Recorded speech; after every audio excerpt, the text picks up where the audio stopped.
Hi, I'm Lou with another episode of My Car Story. Today we're at the World of Wheels in Rosemont, Illinois. Come on out if you want to see some great cars. And I'm here with Andy Starr. Andy, good to see you. Well, it was great meeting you.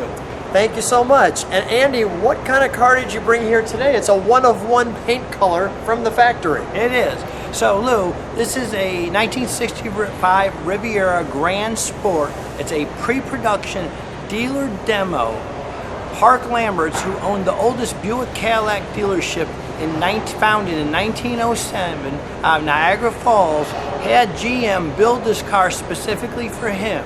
It is the earliest VIN number in existence. Wow. His Gran Sport was going to be the only one painted in a Cadillac color called Samoan bronze. Samoan bronze.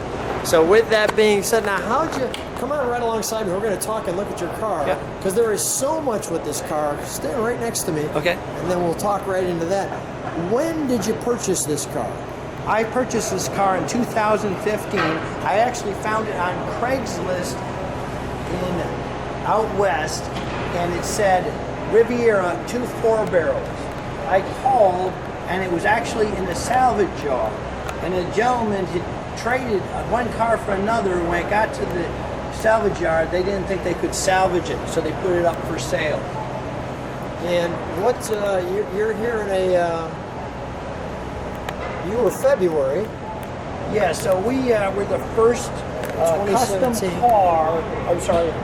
restored car to win the Axalta paint contest as one of the 12.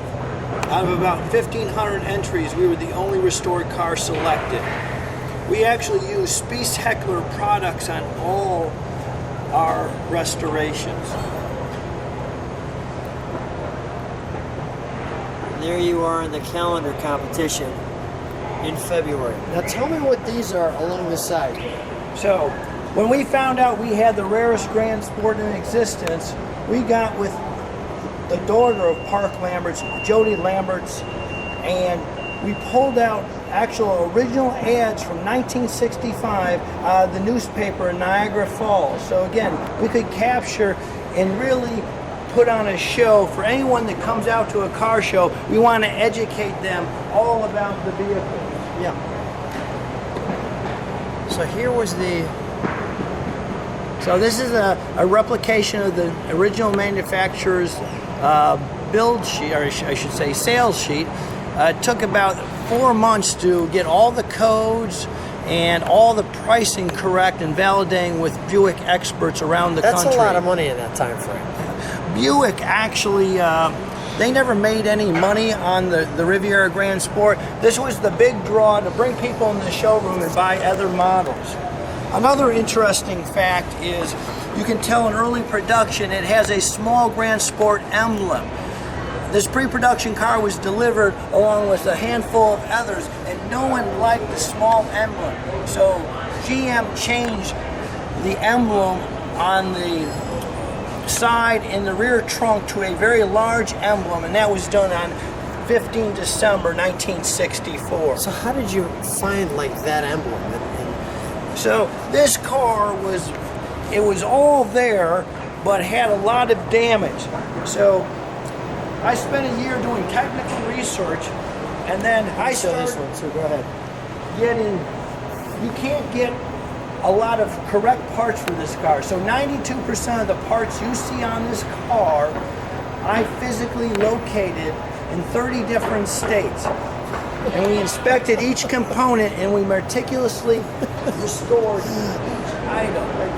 Take me mentally back a second. Did you just say 32 states you did all of the finding of the parts for this car? Yes. This is because the whole undercarriage of this car was rusted out. We actually... Do you have a picture of that where it looked like originally? Because I saw one. Yes. Show me that real quick. I'm going to continue to feature your car. Look at the...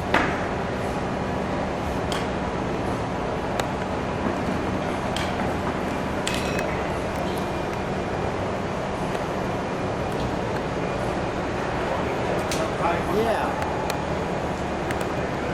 So this was what the car originally looked like. Right. The whole undercarriage had rusted out, and they used angle iron to keep the car from collapsing. The seats were actually welded into the car, and they just hammered out sheet metal.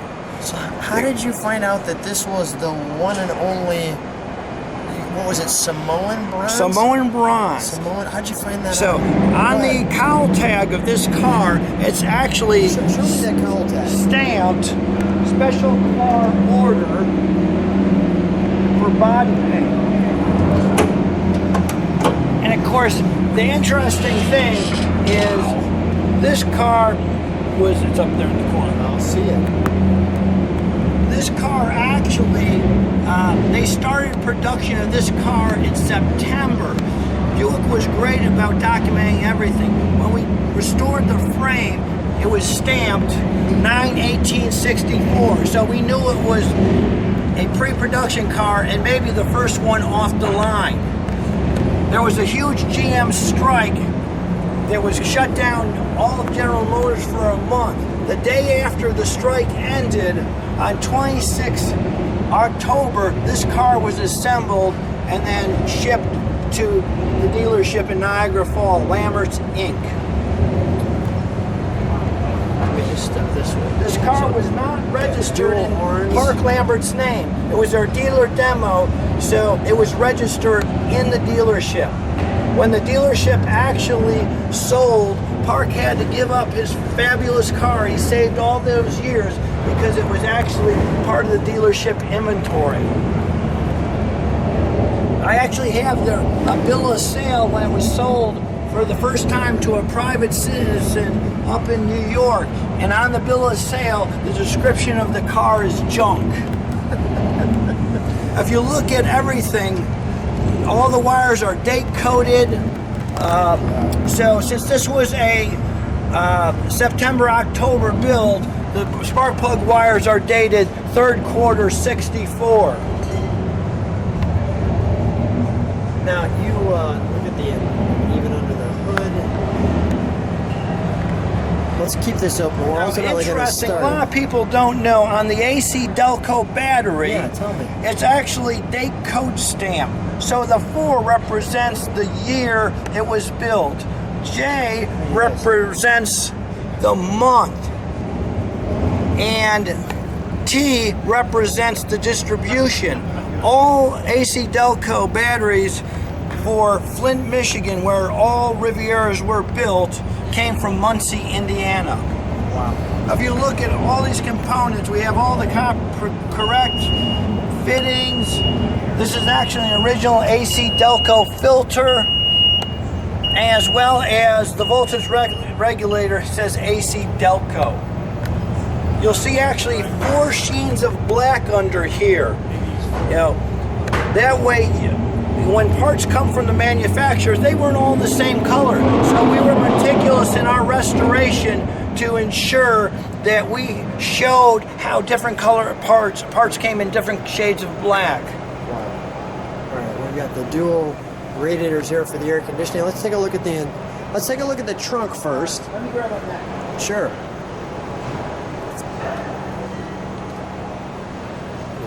Feature that mirror.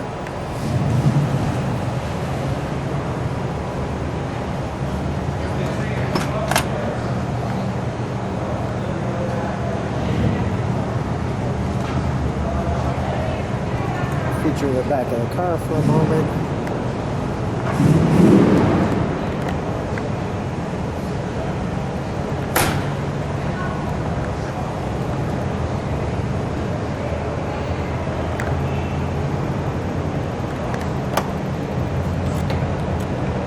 How that Buick piece opens like that too. So It moves over yes, like so. and it holds like that. Interesting thing, this car had 135 pieces of steel and pot metal to be plated.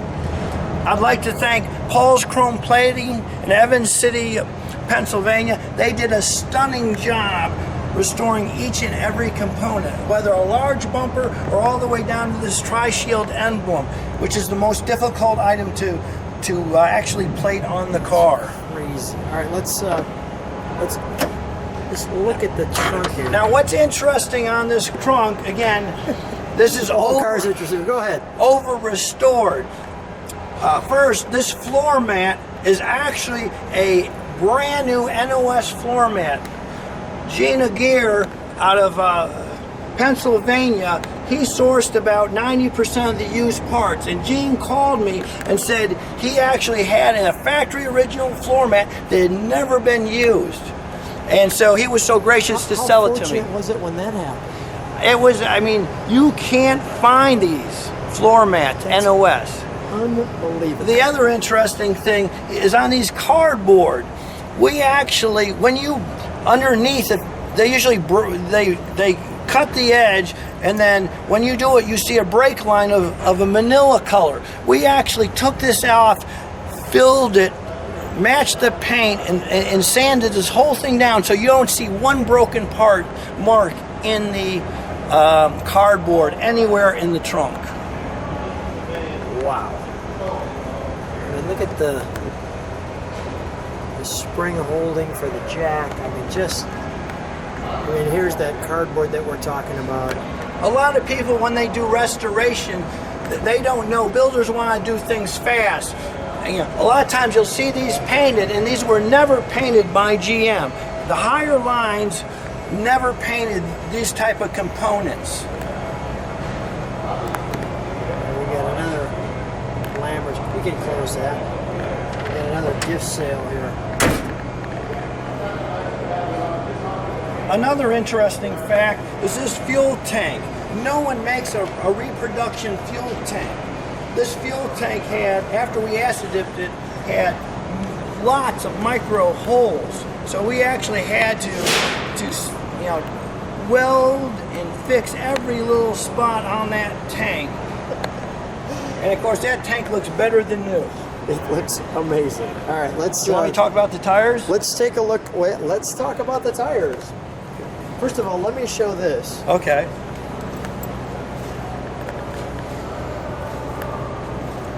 Again, when we do a Buick for a car display, we actually find all the original materials. And again, we have them professionally museum mounted and matted, because again, someday we're hoping this car ends up in a museum for the public to see. We'd love for GM to buy this car back. In the end, we think that would be a great home for it. So has anyone videoed your car? When you say video, Lou? Video like what I'm doing? No. So this is the first video. Yes. Another My Car Story exclusive. There have been several articles on the car, but this is the first video. And the video tells. Oh, it's awesome. These are original car keys? Yes. Let's take a look at the interior. But you know what? I don't want to miss the tires. Tell the story about the tires. When you're doing concourse judging, you have to have correct period tires. Well, let's talk about first, just so people know. See those little stripes in between, like there and there, the black? Go ahead. That's what we're talking about here with this tire. All right. This car had a 1 year Goodyear or Firestone tri-band white wall. 1 year only. 1 year only. Haven't made this tire in about 35 years. Okay. We teamed up with Diamondback Tires, Bill, the owner and head engineer, and told him the historical significance of the car, and Bill said, we're gonna make 5. He actually took a correct size bias ply tire off the shelf. He removed the sidewall, took an original tire and did a CAD design and made a new sidewall, and then re-vulcanized the sidewall onto the car, put it on a lathe, and cut each one of these strips, these white wall lines. That's amazing. I can't thank Diamondback enough. That's amazing. So here we've got the underside. You can see the chrome off here. Let's take a look at the interior. So just before we start, you have that tag, you have one back there, All right. you have one up there, and then there, I won't miss any tags. the Buick had, they did custom build for, and Lambert's Inc., their dealership name is on that center console. Let's open this a little bit more so I can get a full view of your door. All right. Let me talk about a little bit about the door panels. Go ahead. No one makes, this is actual real walnut veneer. So, May I sit in it? What's that? Can I sit in here just so I can get the video? Yeah. Okay. I'll be careful.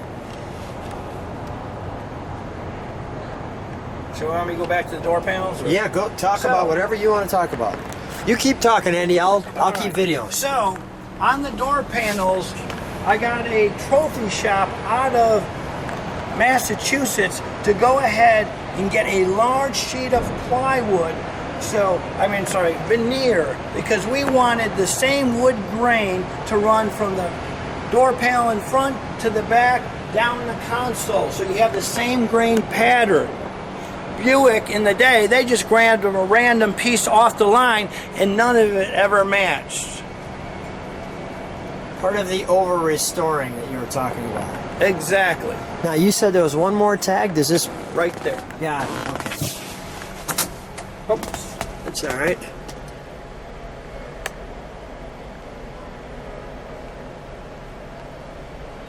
Is there something on the other side of that tag or no? No. All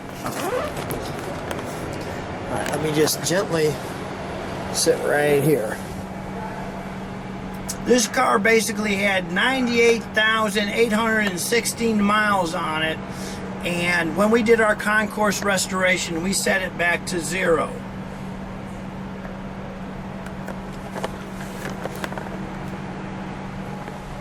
This is actually a used wheel that we restored, and it's just amazing how you can actually take a used component and make it better than factory. That's wonderful. When we start this car in just a few minutes, I want to get that, let me get a light on that.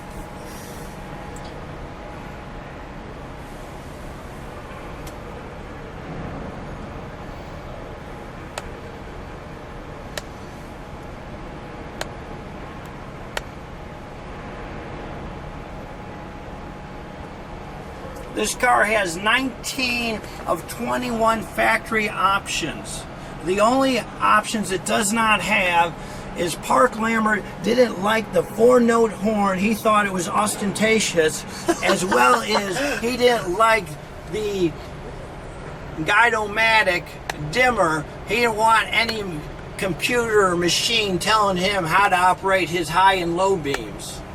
So the family asked us not to put those options on the car when we did the restoration. And I have to agree it was the right call. Let me step out. Okay. I think the thing we're left with is, let's start her off. So Lou, what we're going to do is, because again, we're kind of competing for so show. we're not going to start it very long. No, and what we're going to, I want to bring the hood down so it doesn't vibrate and twist. It is a torque monster. And then, if you would, can we keep it like just a little bit up? And I'll hold it. Can I hold it with the towel? Yeah. I'll hold it. Yeah, that's fine. Because it really is torque. All right. So I'm going to run it not long. Not long. I got it.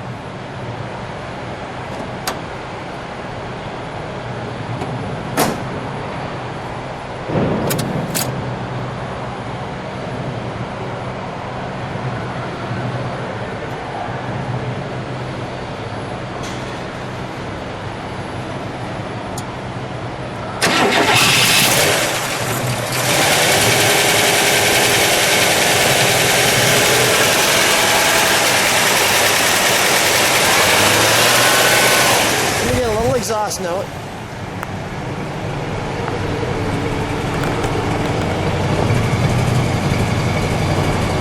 Give it a little rev, Andy. Okay, we can shut it down. All right, we successfully pulled that off.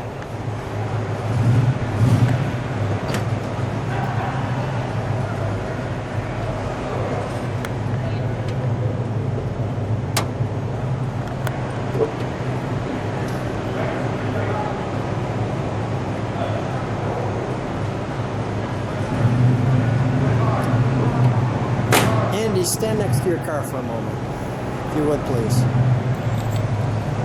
Andy, first of all, thanks for being on the channel. If they like what they see, subscribe, hit the bell. What makes you like this, that makes you this detailed to get this car like that? You've done something in your career. Tell them a little bit about that. So I did 29 years in the Marine Corps, and my specialty. Thank you very much. And my specialty was supply and logistics, and I had always had Buicks for years. And when I retired, I wanted to be known as the Buick guy that could do the best of the best concourse restoration. And I wanted to show you could take an American production car and really turn it into timeless elegance. Andy, I think you've achieved that. To take it from rebar under the car to what we're seeing today, which is better than the showroom. And the level of detail of all of the ads, just amazing. The first time this car has been shown on video. I'm so glad we got all of the details. I'm so glad we got this started as well. Thank you so much for being on My Car Story. And thank you for what you do for this industry and keeping it alive. Thank you. Thank you, Lou. Bye-bye.